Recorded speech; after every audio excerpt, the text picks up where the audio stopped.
நாளைக்கு தான் கூட கதைக்க வேண்டிய ஆசிரியர் தலையங்கத்தை பார்ப்போம். ஆசிரியர் தலைங்க பார்ப்போம்.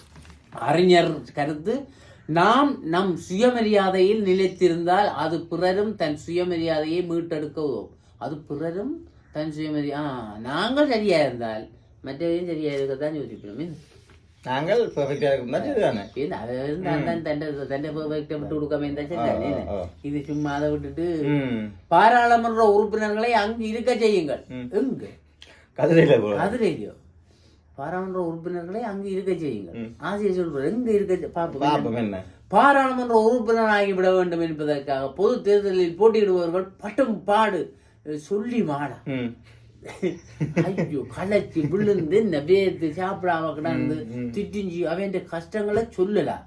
அந்த அளவுக்கு வேட்பாளர்கள் பெருந்தொகை பணத்தை செலவிடுவதுடன் தேர்தல் காலம் முழுவதும் உறக்கமின்றி கடுமையாக தேர்தல் பிரச்சாரத்தில் ஈடுபடுவது, தொண்டு எல்லாம் அட்டச்சு பெரிய கஷ்டப்படுவது கடைசி நாள்லயோ பாவங்கள். ஒரு மாதிரியாக தேர்தலில் வெற்றி பெற்று பாராளுமன்ற உறுப்பினராக தெரிவு செய்யப்பட்டு விட்டால் பின்னர் பாராளுமன்ற ஆசனங்களில் அவர்கள் இருப்பதில்லை. அங்க காண்ற இல்லையா ஆக்களை அப்ப போகாம விடலாம். நெடுக கூப்பிடுவாங்க போகணும். இனி சரி வரானே இந்த ரேங்கத்திலே உண்மை. பாராளுமன்ற அமர்வுகளின் தொடக்க நேரங்களில் பாராளுமன்ற உறுப்பினர்கள் பிரசன்னமாகி இருப்பர் தொடர்பு கதில் என்ன. அந்த நேரத்தில் பாராளுமன்றத்தில் இருக்கக்கூடிய முக்கிய மந்திரிகளும் கட்சி தலைவர்களும் உரையாற்றுவர் முதல். இதனைத் தொடர்ந்து ஏனைய பாராளுமன்ற உறுப்பினர்களும் உரையாற்றுவர். எனினும் முக்கிய மந்திரிகள் உரையாற்றும் போது பாராளுமன்றத்தில் பிரசன்னமாகி இருக்கும் பாராளுமன்ற உறுப்பினர்கள் பின்னர் தமது ஆசனங்களை விட்டு வெளியேறி பாராளுமன்ற கேண்டீனிலும் இதர இடங்களிலும் பொழுது வைக்கிக் கொண்டிருக்கிறார். அவன் வந்து சைன பண்ணி கூட போய் இருப்பினும் பேச முடியாது. அப்படி நைஜாதான் பார்லிமெண்ட்ல நிலைமை. நீங்க நினைக்கிறீங்களா அங்க பெரிய நீங்க பாருங்க அந்த வீடியோல பின்னால எல்லாம் ஆட்கள் இருக்காது. சில நேரங்கள்ல வெறும் சும்மா ஏதாச்சும் ஒன்று நாங்கள் தான் கேட்கணும். அவன் என்ன கணக்குல நாங்க தெரிய செய்தாங்க பிரியோசனத்துக்கு என்ன செய்யறாங்க. நான் நினைக்கிறேன் சும்மா அவங்க தாங்களே காய்ச்சி பிரியோசனம் தப்பு செய்துட்டோமோ என்ன நடக்கு. நான் நினைக்கிறேன் நீங்க இருந்து அனுப்பி ஆக்களுக்கு சொகுசான வாழ்க்கை கொடுத்துட்டு இருக்கிறோம். அதுதானே சும்மா இருந்த சொகுசு வாழ்க்கையை கொடுத்து இதனால் அவர்கள் ஏனைய பாராளுமன்ற உறுப்பினர்கள் ஆற்றுகின்ற உரைகளை செய்யப்படவில்லை. என்ன நடக்கின்ற தெரியாம எங்களை மேதான் கேட்போம். ஓ அந்த இங்கிலீஷ் ஒரு கூட்டத்துல போய் இருந்தேன் இல்லையா, அப்ப இது பாராளுமன்றம் தானே முந்தி ஒரு பகுதியா சொல்றோம். அப்ப அவர் வச்சு முள்ளாக்கி தள்ளுறாங்களாம். இவைக்கு இங்கிலீஷ் தெரியாது, நீங்களும் தெரியாது. அவங்க முள்ளாக்கி தள்ள பக்கத்துல விட்டாங்க. பக்கத்துல இவருக்கு தெரியாது, இவருக்கு மொழி தெரியாது. இவருக்கு என்ன சொல்றாங்க, ஏதோ கடுமையாக கதைக்கிறேன், ஏதோ வில்லங்கமான சொல்லோட என்னன்னு இல்லை. சத்தம் போடாயிரு நாளை பேப்பர்ல வரும் பார்ப்போம். சத்தம் போடாம நாளை பேப்பர்ல இருந்தாரு. அது மாதிரிதான் இவைக்கு ஒண்ணு விளங்காட்டி போய் கேண்டீன்ல போய் தேர்தல் குடிச்சிட்டு நாளை பேப்பர்ல வாப்பா கொண்டு போறதாகும்.